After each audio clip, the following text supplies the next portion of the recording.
মানুষ মারলে তো অন্যায় হচ্ছে। আমাদের বাংলাদেশের হোক আর বর্ডারেরই হোক আর ইন্ডিয়ারই হোক, আইন আদালত সেটুক ভাবনা চিন্তা করবে, কিন্তু সরাসরি গুলি এটা মানতে রাজি নয়। ওদের দেশের নাগরিক আমাদের দেশে কোশ্চেন করবে, এইটা কিন্তু মানে মেনে নিতে পারছি না। আমি বাংলাদেশের একটা নাগরিক, দোষ কেউ করে থাকে আমাদের বাংলাদেশের পাবলিক, সেহেতু তাদের বিচার কার্য আছে, গুলি করে মারবে সেটাও না।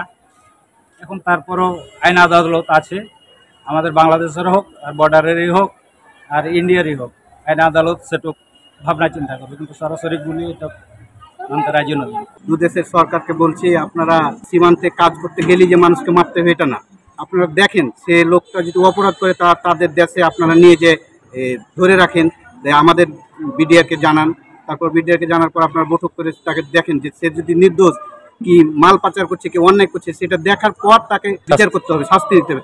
সব মশার বিরুদ্ধে সুরক্ষা দিতে এলো বসুন্ধরা এক্সট্রিম অ্যারোসল, মশার বিরুদ্ধে এক্সট্রিম সুরক্ষা। আমরা বাংলাদেশের সরকারকে বলছি আর ইন্ডিয়া সরকারকে বলছি, আপনারা এই জিনিসটা মিচল করেন। আর মানুষ মারলে তো অন্যায় হচ্ছে।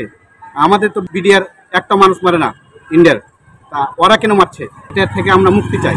যে সকল সীমান্তে ফাঁকা অবস্থায় থাকার কথা, সে সকল এলাকাগুলোতেও বিভিন্নভাবে কাটা তারের বেড়া সৃষ্টি করে একটা উত্তেজনা সৃষ্টি করছে। দুই দেশের মধ্যে যে একটি সীমান্তবর্তী যে সুসম্পর্ক, সেটি কি কারণে উত্তেজনা সৃষ্টি হচ্ছে সেটি আমরা চাঁপাইনবাবগঞ্জ জেলাবাসী এটি বোধগম্য না। অবৈধভাবে ভারত সরকার কি করছে, পুশিং করছে, সার্চ লাইট অফ করে দিয়েছে, যে রাতের অন্ধকারে বিভিন্ন বর্ডার দিয়ে পুশিং করছে। এটা কিন্তু আমরা চাই না, কারণ এটা বৈধ না। এটা তাদের দেশের নাগরিক, আমরা আমাদের দেশের নাগরিক।